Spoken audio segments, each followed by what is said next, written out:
Hoje nós vamos falar sobre o padrão de TDD Learning Test e vamos ver um exemplo concreto da aplicação desse padrão no teste do uso da biblioteca que assina e verifica JSON Web Tokens.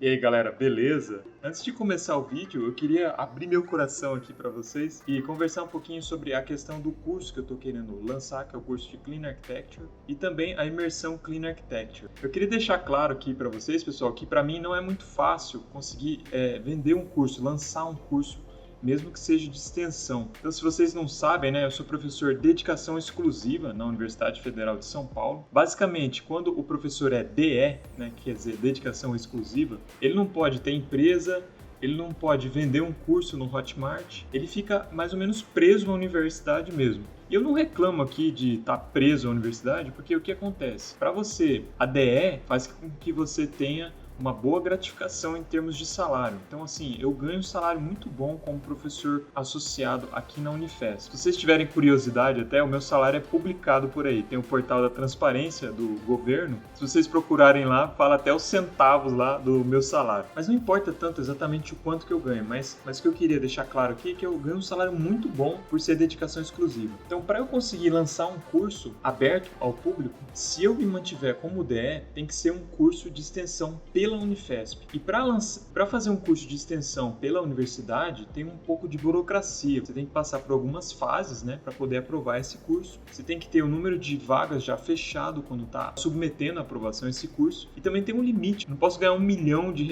com um curso desse. Eu ganho o valor por hora. E esse valor por hora também tem um limite. Então, acho que vocês conseguem entender que eu fico numa espécie de sinuca de bico aqui, porque eu acho que esses cursos que eu quero apresentar para vocês, eles são muito importantes para vocês. Eu tenho visto que existe um nicho muito claro no mercado e um gap muito grande de conhecimento de coisas mais atemporais mesmo dentro do desenvolvimento de software. Por exemplo, como aplicar o TDD. Tenho visto que muita gente não sabe o que é TDD e nem sabe aplicá-lo. Como utilizar a arquitetura limpa, né, e os princípios SOLID. Como fazer refatoração. Como fazer o desenvolvimento incremental. Então, como lidar com o código legado. Então, eu vejo que existe realmente um nicho muito específico que eu posso trabalhar e posso ajudar muita gente. Mas eu sou professor de dedicação exclusiva aqui na Unifesp. Existe a possibilidade de eu me tornar dedicação parcial no futuro para poder me dedicar mais a essas coisas? Existe. Mas o que acontece? Eu tenho que ter certeza nesse salto, porque meu salário vai pela metade. Então, para eu conseguir, por exemplo, investir no The Wise Dev como uma empresa mesmo, porque até agora ele é só um projeto pessoal, não ganho nada por isso, nem meu canal é monetizado. Não posso ganhar, por exemplo, pelo YouTube. Então, eu penso nessa possibilidade, mas é uma coisa mais longo prazo. Tem que sentir realmente, e isso depende de vocês, né? Se eu tenho um público suficiente para que eu possa investir no The Wise Dev, para que se torne realmente uma plataforma de cursos. E também tem toda uma burocracia envolvida, né? Não é só querer ser dedicação parcial, eu tenho que passar por um processo aqui também. Então, obviamente, né, pessoal, honestidade acima de tudo, não quero fazer nada aqui por baixo dos panos, né? Tudo que eu fiz até agora não ganhei um centavo. O que eu posso ganhar, por exemplo? Estou fazendo agora um treinamento para uma empresa e é uma coisa que é esporádica, né? Então, eu vou fazer esse treinamento para essa empresa.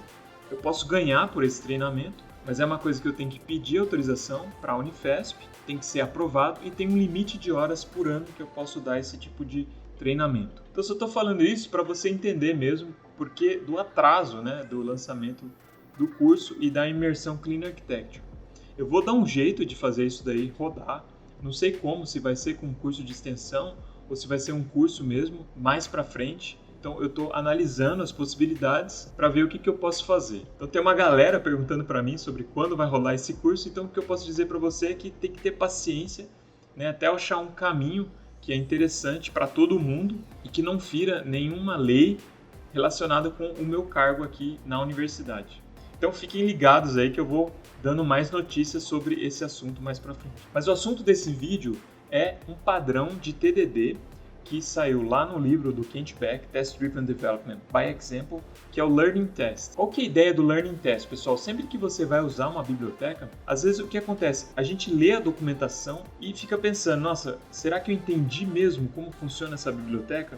Será que eu posso utilizá-la diretamente no meu código? Então a ideia é o seguinte do Learning Test, é você fazer teste para você realmente aprender a utilizar a biblioteca. Quando a gente usa Clean Architecture, em geral o que acontece? A gente não usa diretamente uma biblioteca do nosso código, por exemplo, das camadas mais internas, por exemplo, do caso de uso e das entidades. A gente faz isso por meio de uma interface fazendo a inversão de dependência. Então isso aconteceu na aplicaçãozinha que eu estou desenvolvendo para imersão Clean Architecture, que é o The WisePad, né? Que é um notepad na nuvem. Então o que acontece? Lá no The WisePad eu estou vendo como fazer a parte de autenticação. Confesso para vocês que eu estou aprendendo realmente como fazer a parte de autenticação e autorização aqui no Node com o Express. Então eu cheguei numa solução que eu acho que é bem aderente à Clean Architecture. Eu tenho lá um serviço de autenticação e esse serviço de autenticação utiliza um Token Manager, que é o gerenciador do token, que vai gerar o token e vai verificar o token para mim. Então, em geral, quando tem autenticação, pelo que eu tenho visto nas aplicações modernas, o que acontece? Você passa as credenciais para o back-end, ele verifica as credenciais e utiliza um Token Manager para gerar um token que vai ser passado para o front-end. E a cada requisição da API que é protegida pela autenticação, o front-end passa o token e a gente faz a verificação do token, por exemplo, utilizando o middleware lá no Express. Outra coisa que você tem que fazer no caso da autenticação é uma coisa óbvia, né? Que é quando você vai guardar a senha do usuário, você tem que criptografar essa senha. Então, lá no meu serviço de autenticação, eu injetei então dois serviços, um de criptografia para criptografar a senha e um de gerenciamento de token, que é o Token Manager. E aí, o que é legal? Eu consegui testar tudo isso sem nenhuma biblioteca. Eu fiz lá um fake Token Manager, simplesmente simula que está gerando um token e simula que está verificando um token. E fiz também um fake encoder, que simula que está criptografando. Ele simplesmente concatena encrypted na senha do usuário, que obviamente não é um usuário real, mas o usuário que eu estou usando para testar, e depois faz a decodificação, simplesmente tirando o que eu concatenei na hora que eu salvei no banco, que no caso também é mocado, né? Eu uso lá um fake object, que é um in-memory repository. Então, já tendo testado toda essa infraestrutura que, digamos assim, é independente de alguma implementação específica de criptografia e de gerenciamento de token, agora eu estou criando adapters para realmente utilizar bibliotecas específicas. Então eu dei uma olhada lá no JSON Web Token, que é uma biblioteca do JavaScript, para gerar o token, né, para assinar o token com o sign e para verificar o token com a função verify. Mas para ter certeza que eu entendi essa biblioteca, o que eu fiz? Eu estou testando esse adapter, que é também um padrão lá do TDD, que é esse Learning Test. Que é o seguinte, antes de usar a biblioteca, eu crio testes para ela e daí eu rodo os testes para ver se realmente a biblioteca se comporta da forma com que eu estou esperando. Esses testes, eventualmente você pode até remover da sua base, não precisa ficar rodando ele a todo tempo, porque é um teste que você está fazendo somente para aprender uma API. Mas também não tem problema deixar eles lá, se eles rodam rapidamente. Então eu queria mostrar para vocês os testes que eu fiz, tanto para o adapter do JSON Web Token, quanto para o adapter do Decrypt. Dá uma olhada. Então essa aqui é a nossa aplicaçãozinha lá, o The WisePad. Tá? Então dentro de Use Cases eu tenho a parte de autenticação, tá? Porque a autenticação a gente pode entender como uma regra de negócio da aplicação. Tá? Eu já vi o próprio Uncle Bob falando isso numa mailing list. Então dá uma olhada, eu tenho aqui uma port, né, que é uma interface, que é o Authentication Service. Basicamente o que ele faz? Ele recebe o e-mail e a senha como parâmetros aqui de entrada e retorna um Authentication Result, tá? Que tem um Access Token e um ID. Então, repare, isso aqui é uma coisa bem genérica mesmo, estou abstraindo o serviço de autenticação. Aí o que eu fiz? Eu implementei um Custom Authentication, pode ser chamado também de Local Authentication, que é autenticação local mesmo. Hoje em dia a gente pode fazer autenticação usando o Social Authentication, por exemplo, usando o Google e outros serviços de terceiros para fazer a autenticação. Então, do jeito que está aqui, eu acho que está mais ou menos bem projetado para depois a gente poder inserir esses outros tipos de autenticação. Tá? Então, o Custom Authentication, o que ele faz? Ele recebe o repositório do usuário, recebe o encoder, que vai criptografar a senha, e recebe o Token Manager. Aí, o que ele faz? Ele pega o usuário, então, do repositório, certo? Se o usuário não está lá, ele já retorna um erro, User Not Found Error. Se o usuário está lá, ele compara a senha, então, que foi entrada aqui como parâmetro, para ver se é igual, né, a senha que está guardada na base de dados. Isso utilizando o encoder. Né? Então, ele faz o compare lá, certo? O mesmo compare que existe lá no Decrypt, que você passa a senha e a senha criptografada. E ele compara para ver se tá ok, se tá correta. Se não está correto, ele retorna então um new wrong password error, quer dizer que a senha está inválida, está incorreta. Se tudo der ok aqui, certo? Tanto com o usuário, se ele conseguir recuperar o usuário da base, conseguir verificar a senha, o que ele faz? Ele vai gerar um token. Tá? E para isso ele usa o Token Manager, que é um serviço aqui de gerenciamento de token. Tá? Então ele chama o sign do Token Manager, que é essa interface aqui, certo? O Token Manager tem o método sign e o método verify. O sign recebe o payload, né, que é a informação que você quer que esteja no token, e também recebe um parâmetro aqui opcional, que é para a gente dizer se esse token vai expirar ou não depois de um tempo. Aqui eu também não mostrei o serviço de criptografia, tá? Que ele está aqui no ports do caso de uso, que eu uso em vários outros lugares, né? Então tem um método encode e o método compare. Então o método que criptografa e o método que compara uma string não criptografada com a senha criptografada. Então repare, isso aqui também a gente está abstraindo, né, toda a implementação de criptografia. Beleza, então se a gente consegue então chegar aqui, a gente assina então a informação e gera o token, certo? Que é o nosso access token. E aí a gente retorna então, né, o método que autentica vai retornar esse token, certo? E também o ID do usuário, tá? Então repara, beleza, eu fiz isso daqui, então aqui tem a lógica, digamos, da regra de negócio de aplicação para fazer a autenticação, mas não tem nenhuma implementação específica, né, da criptografia e do Token Manager. E também do repositório, certo? Aqui eu posso usar qualquer repositório, posso usar do Mongo, qualquer implementação de banco de dados que você quiser. Pode ser até em arquivo texto. Então, repare, isso aqui fica realmente independente de tecnologia. Só que em algum momento você vai ter que fazer os adapters, então, para usar tecnologias específicas. Tá? Então, o que eu fiz? Nos meus testes aqui, eu achei legal também, que depois eu vou falar na imersão Clean Architecture, que eu fiz uma boa organização aqui dentro do folder de teste. Tá? Eu tenho os meus builders, né, que eu já falei num outro vídeo sobre os Test Data Builders. Eu tenho os meus dublês de teste, né, para autenticação, para encoding, para repositórios.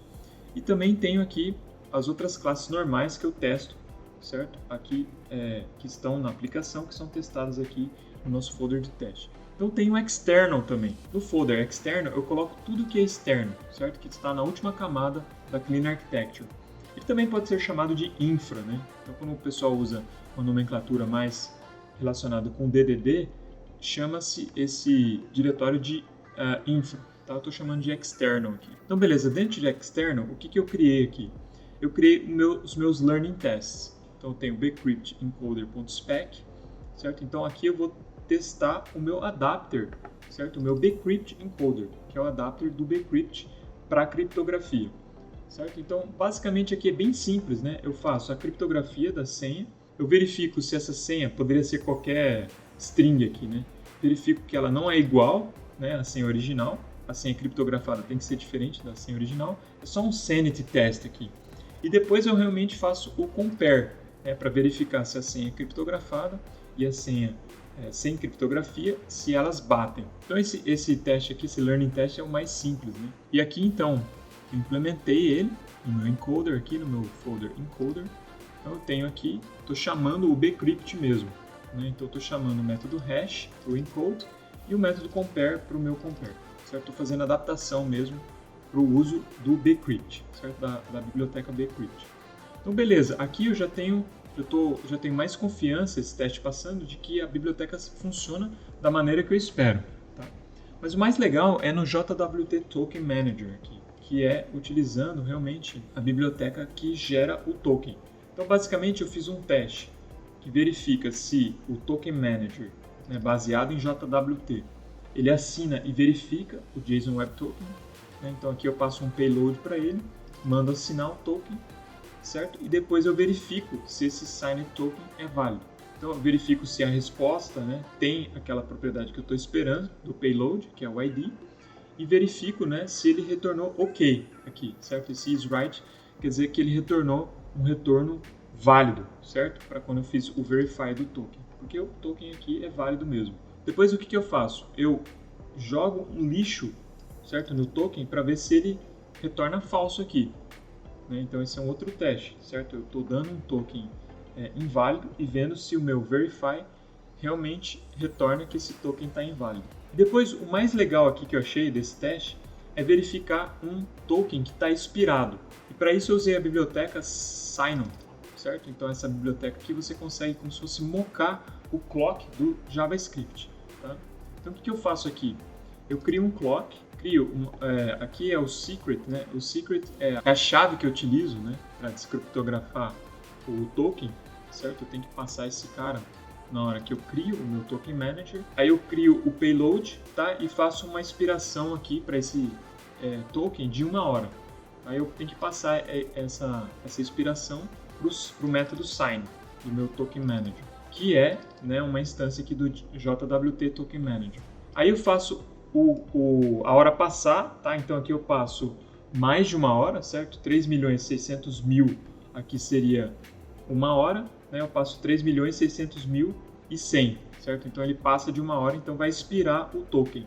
Tá? Aí eu verifico se, quando eu chamo o signed, o verify aqui, desculpa, ele realmente, né, dá um erro, que é do tipo token expired error, certo? Então achei bem legal isso daqui. Não pode esquecer de dar o restore aqui no clock para ele não ferrar com o clock aqui. Então esse aqui é o learning test que eu queria mostrar para vocês. Aqui está a implementação do JWT Token Manager. Só para vocês saberem, né, eu ainda não testei aqui realmente rodando a aplicação, fazendo as chamadas à API e colocando o middleware. Isso eu ainda estou fazendo, tá? Mas depois que eu fizer isso, então isso vai aparecer lá na imersão Clean Architecture. Tá? Basicamente aqui o método sign chama o sign do JWT, né, do JSON Web Token, passando as informações, né, que é o payload, né, a chave lá para fazer a criptografia, e o expires in, se você passar essa informação de quando que o token expira. E o verify faz a mesma coisa, que só chama o verify, tá? E se realmente ele consegue decodificar, né, o token, ele retorna esse token decodificado. Se lançar algum erro aqui, certo? Porque o verify, quando ele não verifica o token, quando dá algum problema, ele lança o erro. Então, em vez de eu lançar um erro, né, eu retorno da maneira que eu estou fazendo aqui, usando o either, né, eu retorno o erro. Tá? Então, foi com isso que a gente conseguiu fazer aqui, verificar o retorno, né, do verify, para ver se é uma instância do token expired error. Tá? Porque ele realmente, aqui no catch, né, deu realmente, expirou o token e ele lançou essa exceção e eu tratei ela aqui no catch, né, e retornei no próprio método verify. Então é isso, espero que você tenha curtido aí um exemplo dos learning tests, que é esse padrão do TDD que o Kent Beck coloca lá no livro Test Driven Development by Example. Espero que seja útil para você. Quando você for usar uma biblioteca nova, você pode fazer isso, você pode fazer testes para ver se você está entendendo mesmo como funciona aquela biblioteca, para ver se ela está funcionando corretamente. Porque realmente, né, pessoal, às vezes a gente usa umas bibliotecas aí que não são muito confiáveis. A gente precisa, às vezes, fazer esses testes para ver se realmente ela funciona da maneira com que ela está dizendo na documentação que funciona. Então depois, quando eu avançar essa parte de autenticação, eu posso mostrar mais coisas, pode ser que eu mude alguma coisa que eu mostrei aqui para vocês, o código ainda não está finalizado, e depois a gente pode ir falando mais sobre esse assunto de autenticação na Clean Architecture. E com certeza vai aparecer lá na imersão Clean Architecture. Fiquem com Deus e até o próximo vídeo.